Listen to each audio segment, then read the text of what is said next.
Una celda en Turquía, un Rolls Royce en Mónaco, 15 millones de reproducciones en TikTok, un fiscal que huyó de Alemania, un brazalete electrónico que nunca llegó a colocarse.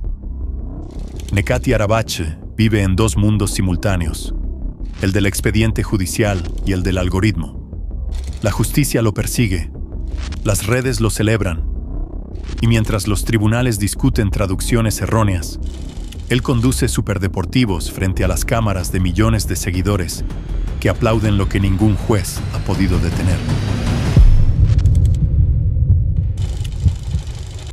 Existe un hombre que ha convertido su prontuario criminal en una marca de lujo aspiracional. Un hombre que oficialmente vende frutas y verduras, pero que aparece paseando en un Rolls Royce por Montecarlo, mientras sus videos virales acumulan decenas de millones de vistas. Un hombre condenado por tráfico de personas y explotación sexual que hoy se fotografía con turistas como si fuera una celebridad de Hollywood. Este hombre es Nekati Arabache, y su historia no es la de un gángster que se esconde en las sombras. Es la historia de cómo el crimen organizado del siglo XXI aprendió que la visibilidad digital es más efectiva que cualquier abogado. Nacido el 14 de febrero de 1972 en Colonia, Alemania, de padres turcos. Arabache creció entre dos culturas y eligió una tercera, la del submundo, pero no la clandestinidad clásica de los capos italianos o los narcos colombianos. Arabache entendió algo que las viejas escuelas del crimen nunca comprendieron, que en la era digital, el espectáculo público puede ser más poderoso que el secretismo. Que Instagram lava reputaciones más rápido que cualquier operación de blanqueo de capitales. Que un algoritmo no lee expedientes judiciales. El enigma central de esta historia no es cómo Arabache construyó su imperio criminal. Eso ya lo sabemos. Burdeles industrializados, tráfico de mujeres transformadas en mercancía, extorsión sistemática.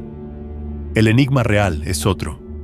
¿Cómo es posible que un hombre condenado por estos crímenes, deportado de Alemania, buscado por España, señalado por Interpol, pueda pasear impunemente por los lugares más exclusivos del planeta, mientras millones de personas lo celebran en sus pantallas? ¿Cómo es posible que la justicia europea, con todos sus recursos, pierda sistemáticamente contra un hombre cuya mayor arma es un smartphone y una cuenta de TikTok?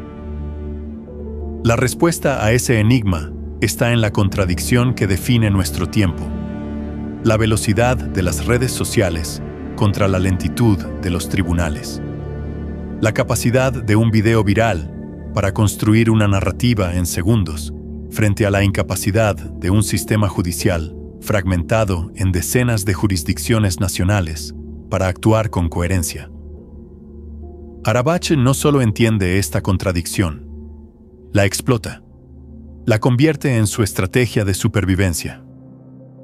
Porque mientras un fiscal alemán necesita años para preparar un caso, traducir documentos, coordinar con autoridades turcas y sortear los laberintos burocráticos de la cooperación internacional, Arabache sube un video mostrando su nueva vida de lujo, y en minutos millones de personas lo ven, lo comentan, lo comparten.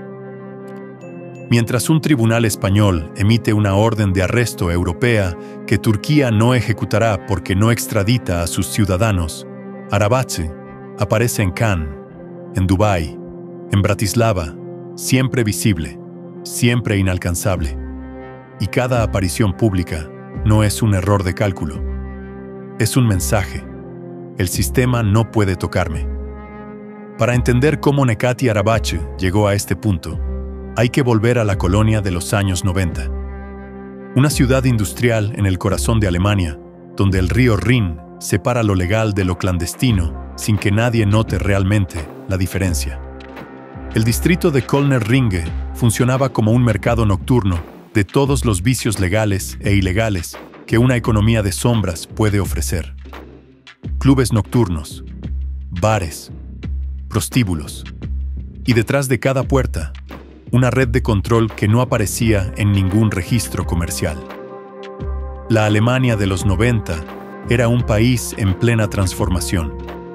La reunificación había traído consigo un caos económico y social que creó oportunidades perfectas para quienes operaban en los márgenes. Miles de personas migraban del este al oeste buscando trabajo. Muchas llegaban sin conexiones, sin idioma, sin opciones.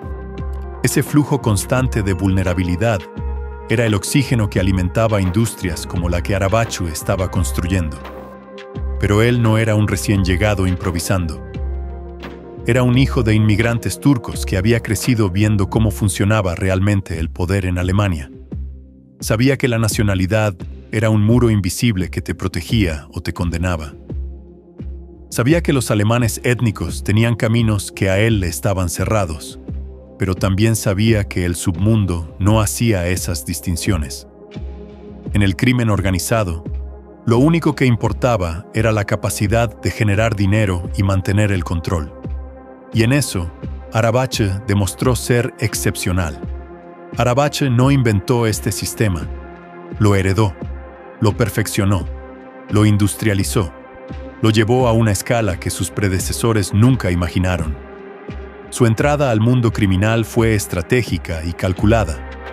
Comenzó posicionando hombres de confianza como guardias de seguridad en los clubes nocturnos más importantes del distrito. No era coincidencia. Los porteros controlan quién entra, quién sale, qué pasa dentro. Controlan el acceso, controlan la información. Y en ese control está el poder real de cualquier operación nocturna. Arabachu entendió que quien domina las puertas de los clubes domina todo lo que ocurre dentro y alrededor de ellos. Piénsalo. Un portero ve todo. Sabe qué cliente tiene dinero y cuál solo finge tenerlo. Sabe qué mujer llegó sola y desesperada buscando trabajo. Sabe qué competidor está tratando de infiltrarse en el territorio. Sabe cuándo la policía está vigilando y cuándo está mirando hacia otro lado. Esa información, en manos correctas, vale más que cualquier arma. Y Arabachu construyó una red de porteros que no solo trabajaban para él, le debían lealtad. Algunos por dinero, otros por miedo. Muchos porque también eran miembros de los Hells Angels y entendían que traicionar a Arabachu significaba traicionar a toda la organización. El sistema era simple pero efectivo. Los porteros identificaban objetivos. Jóvenes vulnerables que llegaban a Colonia desde Europa del Este, desde los Balcanes, desde países donde la promesa de un trabajo en Alemania sonaba como una oportunidad imposible de rechazar. No necesitaban secuestrarlas. No necesitaban forzarlas físicamente desde el principio. Solo necesitaban ofrecerles algo que pareciera real. Un trabajo de camarera en un club respetable, alojamiento incluido, papeles prometidos, futuro garantizado. Desde esa posición construyó su red. Los porteros identificaban mujeres vulnerables, jóvenes que llegaban solas, que necesitaban dinero, que buscaban oportunidades. Las abordaban con ofertas de trabajo en la industria del entretenimiento. Camareras, bailarinas. Pero la promesa inicial nunca era el destino final. Una vez dentro del sistema, las opciones se reducían, las deudas aparecían, las salidas se cerraban, y lo que comenzó como una oportunidad laboral se transformaba en una trampa de explotación sexual sistemática. La trampa se cerraba gradualmente, casi imperceptiblemente al principio. La joven llegaba a Colonia. Alguien la recogía en la estación. La llevaban a un apartamento compartido con otras mujeres en situación similar. Le explicaban que el trabajo comenzaría pronto, pero primero había que resolver los papeles. Y mientras eso ocurría, se acumulaban los gastos: alojamiento, comida, ropa adecuada para trabajar, documentos falsos, transporte, deudas que nadie había mencionado al principio, pero que ahora aparecían como obligaciones ineludibles. Cuando finalmente llegaba el momento de trabajar, la realidad era otra. No había trabajo de camarera, o si lo había, venía con condiciones extras. Los clientes querían más que bebidas. Y si la mujer se resistía, aparecían las amenazas. Primero sutiles: si no trabajas, ¿cómo vas a pagar lo que debes? Luego más directas: tu familia en tu país, ¿saben dónde estás realmente? Finalmente, cuando nada más funcionaba, llegaba la violencia física. Un golpe, una paliza ejemplar delante de las otras mujeres para que todas entendieran qué pasaba con quien no cooperaba. Y para entonces ya era tarde para escapar. No tenían dinero, no conocían el idioma, no sabían a quién pedir ayuda sin poner en riesgo a sus familias.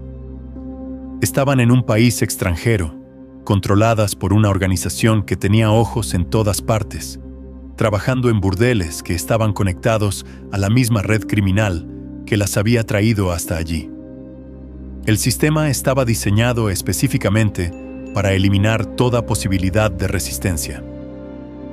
Los burdeles Babylon en Elsdorf y Viago en Leverkusen eran la infraestructura visible de esta operación. Negocios registrados bajo nombres de terceros, empresas fantasma, estructuras legales diseñadas para crear capas de separación entre los propietarios reales y los responsables formales. Arabache aprendió temprano que el crimen moderno no se trata de violencia callejera, sino de arquitectura corporativa. De saber dónde poner los nombres, cómo mover el dinero, cuándo usar la fuerza y cuándo usar el papel. Y mientras construía este imperio de explotación, Arabache también construía su otro activo fundamental, su afiliación con los Hells Angels, el club de motociclistas más grande y temido de Alemania. No era solo un símbolo, era músculo real, protección, estructura, legitimidad en el submundo. Los Hells Angels en Europa no son un grupo recreativo de entusiastas de las motos. Son una organización criminal transnacional con códigos internos, jerarquías estrictas y un nivel de disciplina que muchas empresas legítimas envidiarían. Fundados en California en 1948, se expandieron por el mundo hasta convertirse en una red con presencia en 32 países. Y en cada país, en cada ciudad donde operan, controlan territorios, negocios y rutas criminales con una eficiencia que solo viene de décadas de experiencia. Ingresar a los Hells Angels no es fácil. No basta con tener una moto y un deseo de pertenecer. Hay un proceso. Primero eres un hangaround, alguien que está cerca pero todavía no dentro. Luego, si demuestras valor, pasas a prospecto. Y solo después de meses o años de pruebas, de demostrar lealtad absoluta, de participar en operaciones que te comprometen para siempre, puedes convertirte en miembro completo. Y una vez dentro, llevas los colores. El chaleco con el parche del ángel calavera, que te identifica como parte de algo más grande que tú mismo. Arabache no solo se unió a ellos, escaló. Se convirtió en una figura clave del capítulo de Colonia, uno de los más poderosos de Alemania. Y con esa posición llegó a un nivel de influencia que trascendía las fronteras alemanas, porque los Hells Angels operan en red. Un miembro en Colonia tiene contactos en Ámsterdam, en París, en Madrid, en Praga, y cada uno de esos contactos es un nodo en una estructura mayor que puede mover drogas, armas, personas y dinero a través de Europa sin levantar demasiadas alarmas. La ventaja de pertenecer a una organización como esta no es solo la protección física, aunque eso también cuenta. La verdadera ventaja es la infraestructura invisible. Si necesitas mover un cargamento de drogas desde Ámsterdam hasta Múnich, no tienes que buscar transportistas en el mercado negro. Llamas a tu contacto en el capítulo de Ámsterdam. Si necesitas lavar dinero en España, no tienes que improvisar. Ya hay miembros operando negocios legítimos en Mallorca, en Marbella, en Barcelona. Si necesitas desaparecer durante un tiempo mientras las cosas se calman, hay casas seguras en toda Europa donde puedes refugiarte sin hacer preguntas. Arabache entendió que los Hells Angels no eran solo una banda, eran una corporación multinacional del crimen. Y él tenía las habilidades para escalar dentro de esa estructura. La operación de Arabache no era artesanal, era industrial. Y como toda industria, tenía logística, jerarquías y protocolos. El reclutamiento de mujeres seguía un patrón repetitivo y eficaz. Los porteros identificaban candidatas en los clubes nocturnos, pero también en estaciones de tren, en centros de empleo, en lugares donde la vulnerabilidad económica era visible. La promesa inicial siempre era legítima. Trabajo bien pagado en el sector del entretenimiento. Algunas aceptaban creyendo que serían camareras o azafatas. Otras sabían que el trabajo implicaba prostitución, pero esperaban condiciones controladas y seguras. Ninguna imaginaba la trampa completa. Una vez dentro del sistema, comenzaba el proceso de control. Primero venían las deudas inventadas, el costo del transporte, el alojamiento, la comida. Luego llegaban las amenazas, exposición pública, violencia física, represalias contra familiares. Finalmente se instalaba la vigilancia constante, turnos extenuantes, supervisión permanente, aislamiento social. Las mujeres quedaban atrapadas en una estructura diseñada para eliminar toda posibilidad de escape. Los burdeles funcionaban como empresas con indicadores de rendimiento. Cada mujer tenía cuotas diarias. Cada cliente era un ingreso registrado. Cada turno estaba planificado con precisión militar. No había espacio para la improvisación ni para la resistencia. El sistema estaba diseñado para extraer el máximo beneficio económico del sufrimiento humano. Y Arabache supervisaba esa maquinaria con la frialdad de un gerente corporativo. El blanqueo de dinero seguía rutas paralelas. Parte del efectivo se reinvertía en propiedades a nombre de terceros, villas, apartamentos, locales comerciales. Otra parte se movía a través de negocios legítimos que servían como fachadas. Y aquí aparece uno de los detalles más reveladores de toda esta historia. Oficialmente, Nekati Arabache era comerciante de frutas y verduras, un vendedor de productos agrícolas. Esa era su ocupación registrada, su justificación legal para tener ingresos y patrimonio. Y es también la ironía perfecta de un sistema que permite que un hombre que factura millones de euros anuales explotando mujeres pueda declarar oficialmente que vende manzanas y tomates. La expansión geográfica fue inevitable. Desde Colonia, la red de Arabache se extendió hacia Frankfurt, la región del Ruhr y finalmente hacia el Mediterráneo. Mallorca se convirtió en objetivo estratégico.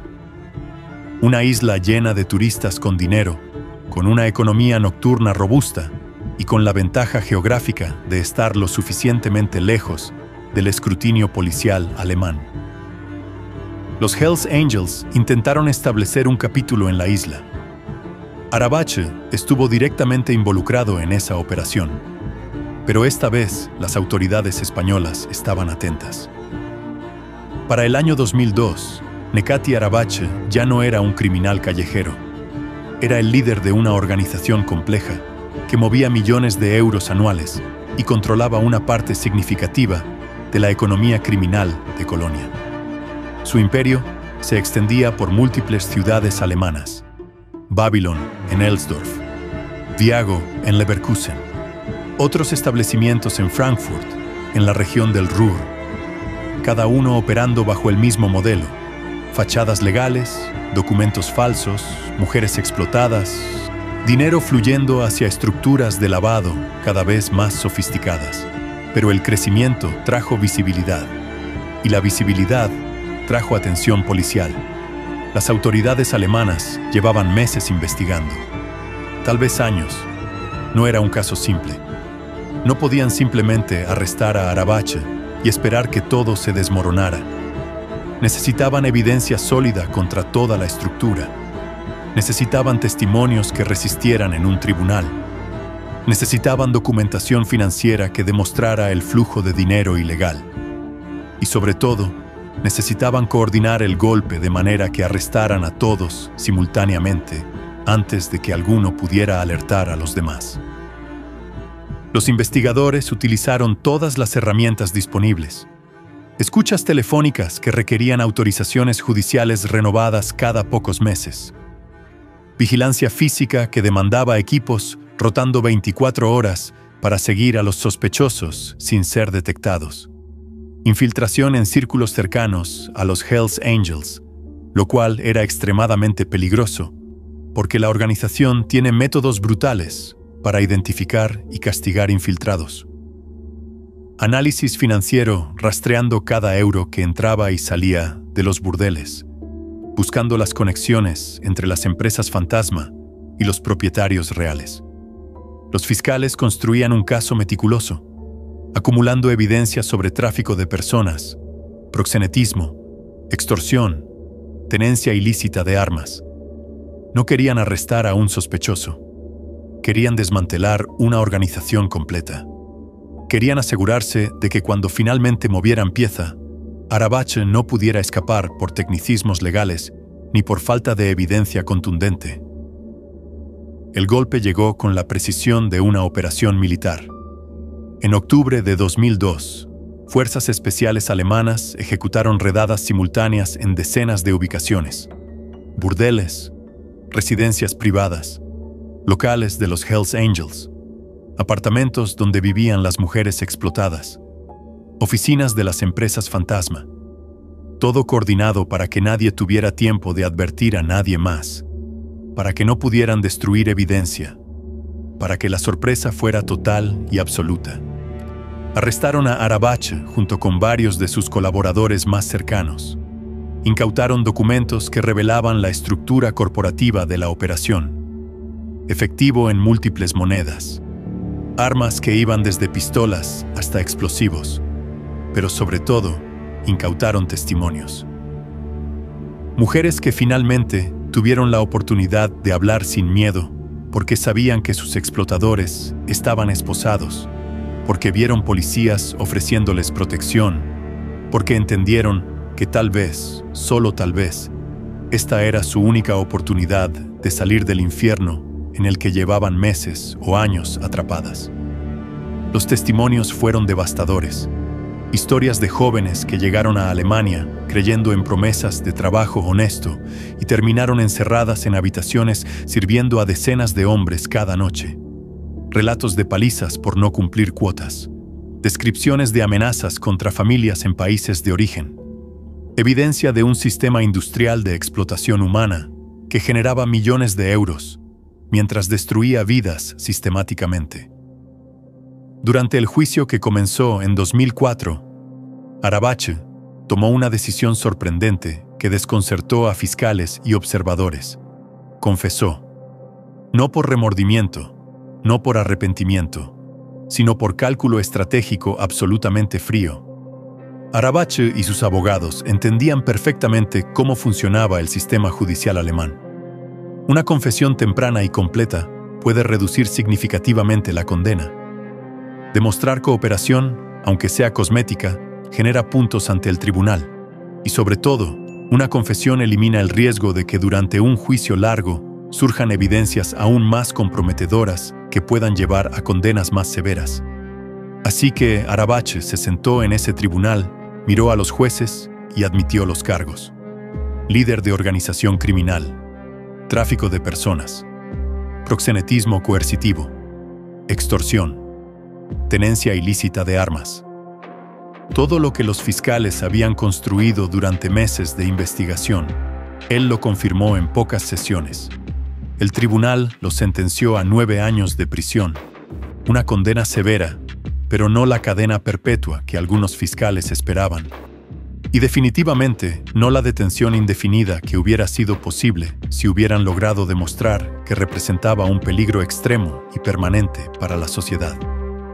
Pero incluso desde la cárcel, Arabache seguía siendo una amenaza. Los investigadores descubrieron grabaciones de conversaciones en la sala de visitas de la prisión de Bochum. Arabache había estado planificando el asesinato del fiscal que lideró el caso contra él. Había contactado con un sicario albanés. Había discutido precios, métodos, tiempos. Las transcripciones eran explícitas. El fiscal recibió protección policial las 24 horas. los fiscales procesaron nuevamente a Arabache, esta vez buscando obtener Sicherungsverwahrung, la detención indefinida para criminales extremadamente peligrosos. Pero aquí ocurrió algo que cambió el curso de toda esta historia. Durante el juicio por el intento de asesinato, se descubrió un error de traducción en las transcripciones. Las conversaciones habían sido grabadas en turco y traducidas al alemán, pero el traductor había cometido errores críticos. Frases que parecían órdenes directas resultaron ser expresiones idiomáticas mal interpretadas. Contextos que sugerían planificación concreta se revelaron ambiguos. Arabache fue absuelto del cargo de intento de asesinato por falta de evidencia concluyente. Y el fiscal, el hombre que había dedicado años a construir el caso contra Arabache, huyó de Alemania en 2007, justo cuando Arabache fue deportado a Turquía. No es un dato menor, no es una coincidencia estadística, es el indicador perfecto de cómo funciona el poder en este mundo. Un fiscal alemán, respaldado por todo el aparato del Estado, tuvo que abandonar su país por miedo, mientras que el criminal condenado simplemente cambió de territorio y continuó operando. La deportación de Arabache a Turquía en 2007 debería haber sido el final de su carrera criminal. En teoría, así es como funciona el sistema. Un criminal extranjero cumple parte de su condena, es expulsado a su país de origen bajo la promesa de no regresar jamás y pierde toda su base de poder, sus contactos, su infraestructura. El destierro como castigo definitivo. Pero con Arabache, como con tantas otras cosas en esta historia, la teoría y la realidad divergieron completamente. Arabache no perdió nada, no se derrumbó, no desapareció en la oscuridad de algún barrio marginal de Estambul o Ankara. Transformó la deportación en una reubicación estratégica. Convirtió lo que debía ser su fin en un nuevo comienzo aún más audaz que el anterior. Para 2010, apenas 3 años después de llegar a Turquía, como un deportado con prohibición de retorno a Alemania, Arabache ya era el presidente de Hells Angels MC Nomads Turkey, un capítulo con sede en Esmirna, que rápidamente se convirtió en el nodo central de las operaciones de los Hells Angels en todo el Mediterráneo oriental. La ciudad costera de Esmirna le ofrecía todo lo que necesitaba: proximidad a Europa sin estar en territorio europeo, una economía turística robusta perfecta para lavar dinero, conexiones portuarias para mover mercancías y, lo más importante, un gobierno turco que tenía una política clara de no extraditar a sus ciudadanos bajo ninguna circunstancia. El timing era perfecto. Cuando en 2013 las autoridades españolas arrestaron a Frank Hannebutt, el legendario líder alemán de los Hells Angels, durante la operación contra el capítulo de Mallorca, se creó un vacío de poder en la estructura europea de la organización. Y Arabache, operando desde su base turca, emergió como el candidato natural para llenar ese vacío.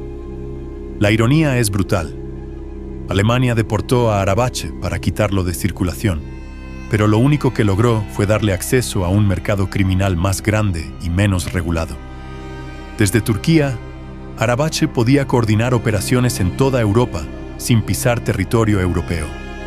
Podía lavar dinero a través de negocios turcos. Podía mover drogas desde Asia hacia Europa Occidental. Y lo más importante, estaba protegido por la ley turca que prohíbe la extradición de ciudadanos turcos a otros países. En 2015, las autoridades españolas emitieron una orden de arresto europea contra Arabache. Los cargos incluían pertenencia a organización criminal, extorsión, tráfico de drogas y operación de burdeles en España. La orden era válida en toda la Unión Europea, pero Arabache nunca fue arrestado, porque nunca pisó territorio europeo de manera oficial. O si lo hizo, fue con pasaportes falsos, rutas clandestinas, protección diplomática o simple buena suerte. Mientras tanto, Arabache comenzó a construir su nueva imagen pública. Abrió locales de entretenimiento en destinos turísticos turcos, Çeşme, Bodrum, Kuşadası, negocios legítimos en apariencia, pero todos sabían quién estaba detrás. Todos entendían que esos lugares eran más que restaurantes y clubes nocturnos. Eran puntos de encuentro para la élite criminal europea que vacacionaba en la costa turca. Eran centros de lavado de dinero. Eran oficinas sin nombre donde se cerraban acuerdos que nunca se escribían en papel. Y luego llegó el giro más inesperado de todos. Nekati Arabache se convirtió en una estrella de las redes sociales. Videos de él paseando por Mónaco en un Rolls Royce con matrícula de Zúrich. Fotografías en yates de lujo anclados en puertos exclusivos. Imágenes en eventos de élite rodeado de modelos y millonarios que posaban con él como si fuera un actor de Hollywood. Cada publicación acumulaba miles, cientos de miles, millones de visualizaciones. TikTok se convirtió en su plataforma principal. Instagram en su vitrina personal, YouTube en su archivo de momentos gloriosos. Los videos virales tenían títulos diseñados específicamente para el algoritmo. Los millonarios de Mónaco preguntan quién es Nekati Arabache, el jefe criminal más rico de Europa, el padrino que el sistema no puede tocar. Hashtags calculados para máximo alcance: millonario, billonario, jefe mafioso, lujo extremo, poder absoluto. Y los comentarios, miles de comentarios, la mayoría admirando abiertamente a un hombre condenado por tráfico de personas. Gente escribiendo leyenda viviente, otros pidiendo fotografías con él cuando lo veían en Cannes, en Dubái, en Bratislava. Jóvenes que lo seguían en redes sociales, estudiando cada detalle de su vestimenta, de sus relojes, de sus autos, construyendo en sus mentes una narrativa de éxito y poder, donde jamás aparecían las mujeres destruidas que financiaron todo ese lujo. Y Arabache, siempre visible, siempre accesible, siempre proyectando la imagen calculada de alguien que había vencido al sistema. El punto de quiebre real no fue un arresto ni una condena. Fue la comprensión de que el sistema judicial europeo había perdido. No porque Arabache fuera más inteligente que los fiscales, no porque tuviera mejores abogados, sino porque entendió que en el siglo XXI, la batalla por el relato público es más importante que la batalla legal, que un juez puede condenarte, pero un algoritmo puede absolverlos ante millones de personas. Que la justicia se mueve a velocidad burocrática, mientras las redes sociales se mueven a velocidad viral. En septiembre de 2025, Nekati Arabache estaba cenando con su familia en un restaurante de Nitra, Eslovaquia, cuando una docena de policías armados irrumpió en el local. Lo identificaron, lo detuvieron. Alemania había emitido una alerta a través del sistema de información Schengen. Pero pocas horas después, Arabache fue liberado. La ley eslovaca no permitía su detención para deportación, porque estaba registrado como familiar de un ciudadano europeo. Le dieron 30 días para abandonar el país. Sus seguidores lo recibieron con aplausos cuando salió de la comisaría. Algunos grabaron el momento y lo subieron a redes sociales. Un mes después, en octubre de 2025, Arabache fue arrestado nuevamente, esta vez al llegar al aeropuerto de Esmirna procedente de Belgrado. Las autoridades turcas lo acusaron de liderar una organización criminal y extorsión agravada. Un tribunal ordenó su detención. Luego otro tribunal ordenó su liberación con arresto domiciliario y brazalete electrónico. Finalmente, tras una apelación de la Fiscalía, un tercer tribunal revocó la liberación y ordenó que permaneciera en prisión. Todo esto ocurrió en cuestión de horas. Arabache estuvo literalmente completando los trámites de salida de la cárcel cuando llegó la orden que lo devolvió a su celda. Hoy, Nekati Arabache permanece detenido en Turquía enfrentando cargos que, en el mejor de los casos para las autoridades, lo mantendrán en prisión algunos años más. Pero todos saben que esto no es el final. Ya estuvo preso antes. Ya fue deportado antes. Ya enfrentó la justicia y encontró formas de seguir operando.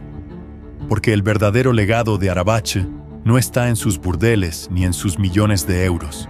Está en haber demostrado que el crimen organizado moderno no necesita esconderse. El caso Arabache expone las fracturas fundamentales del sistema judicial europeo. Un continente con decenas de jurisdicciones diferentes, con procedimientos legales que no se sincronizan, con países que no extraditan a sus ciudadanos, con errores de traducción que pueden anular años de investigación. Mientras la ley se mueve en años, el crimen se mueve en segundos. Mientras los fiscales coordinan entre ministerios y redactan solicitudes formales, los criminales suben videos virales y construyen narrativas alternativas que llegan a más personas que cualquier sentencia judicial.